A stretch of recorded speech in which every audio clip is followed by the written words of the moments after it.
April 1975. Rachel was just a small baby then, and we lived in my great-grandfather George's plantation home. A large home, large. We lived there for many years. Both my girls played in those big giant rooms. We packed water from the spring and used the toilet on the outside. You don't miss what you don't have. You just survive. Well, I had just laid Rachel down for her nap that day after giving her a warm bath from spring water and fed her and rocked her to sleep and laid her down for her nap.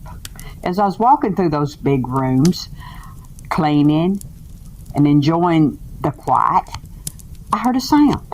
And I'd heard many sounds in that old house, many sounds. Sounds that I couldn't explain.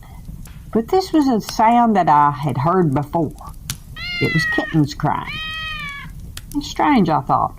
I don't have a cat. Where's the kittens coming from? And they cried, and they got louder and louder. Well, the closer I got to the staircase, the louder they cried. And I thought, well, I'm going to have to find where these kittens are. And I didn't want to go up that staircase. My father had told me many stories of seeing apparitions and things on those staircases, so I'd always avoided them. But I had to go up and find those kittens. So as I started up the staircase, there was a heavy feeling like walking through fog, especially halfway up. But I forced myself through it and went on up. The large room upstairs was as big as the whole house, just one big open room with hardwood floors, big enough for 4 giant beds to sit in it. And I'm sure that's where my great-grandparents' children slept, because they had a house full of kids. Well, I looked, and I still didn't see no kittens, but I kept hearing them crying. So I looked to my right, and I looked to my left, and I thought, well, I'm going to have to find it. So I started walking towards the sound. Well, I got to the right of the room, to the edge of the wall, and they was crying and crying, so pitiful. And I thought, well, these little kittens are hungry. So I looked down, and there was a loose floorboard. And I thought, they have to be under it.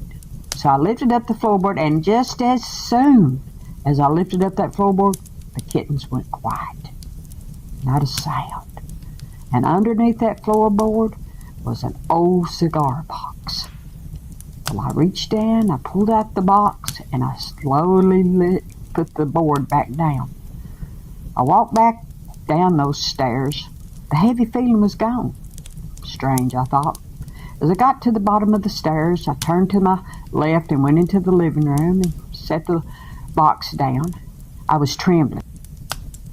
I don't know if it was from excitement or from a little bit of fear or just totally in awe of what just happened. So I opened up the lid of the cigar box, and in it was full of old letters. Locks of hair, old pictures, and a set of old glasses. I sat there and I read those letters, full of family history, full of the Lee's histories, of the Indian Territory and things that happened in the family that I don't care to discuss because it's family history and it's private. But it was amazing. I learned things that I had no idea about. The pain and suffering of people in the early years of my family and how strong they really were. How strong the women were, having babies and raising them. The men struggling to raise crops to feed their families. But they survived, and I'm living proof of it, and so is my children. But we lived in that big house for many, many years. My girls played and had a great time there, and I loved that old house. And there was many times in that old house I heard things that I shouldn't have heard. But they never hurt me. It was just sounds. Things being moved, just sounds. Like I said, I loved it. We finally moved out, bought us a new mobile home, and put it on the property near my dad and mom's house. And the big old house burnt. The plantation home burnt. And it was the saddest day for me. So sad. I just loved that old house.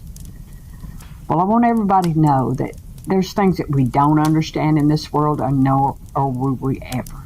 But I know that day I was guided to those letters. It was meant for the family to have those letters.